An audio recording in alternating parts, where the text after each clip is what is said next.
Sebanyak 3 pemain timnas Indonesia dicap egois akan dibahas di video ini.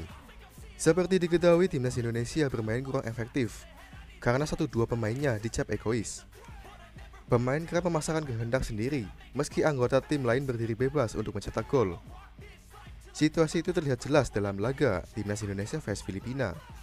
Di sepanjang pertandingan, timnas Indonesia menciptakan 20 tendangan ke arah gawang, akan tetapi cuma menang tipis 2-1. Di media sosial ramai netizen menyoroti kinerja pemain yang dicap egois. Berikut ada 3 pemain yang bisa dikatakan egois. Siapa sajakah? Yang pertama, Sadil Ramdhani. Sadil Ramdhani pun dalam laga Filipina vs Indonesia dinilai egois. Oleh dikarenakan itu, pemain itu begitu percaya diri mengeksekusi peluang agar menjadi gol. Peluang itu saat dia memilih menendang bola langsung ke gawang Filipina. Padahal di saat yang bersamaan 2 pemain lainnya tanpa pengawalan. 2. Ricky Kambuaya. Ricky Kambuaya performanya sempat menjadi sorotan dan netizen pun menyebut pemain itu egois. Pasalnya dia terlalu berambisi mencetak gol dalam laga itu.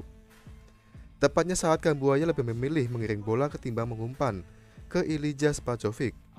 Padahal Spaso saat itu tinggal berhadapan dengan kiper timnas Filipina. Yang ketiga, Egy Maulana Fikri.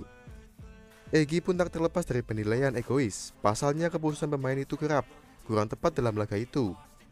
Contohnya, Egy Maulana Fikri juga sempat berhadapan 1 lawan 1 dengan kiper. Akan tetapi bola yang dilepasnya terlalu kencang dan disebut umpan meski tidak bisa dijangkau pemain lainnya.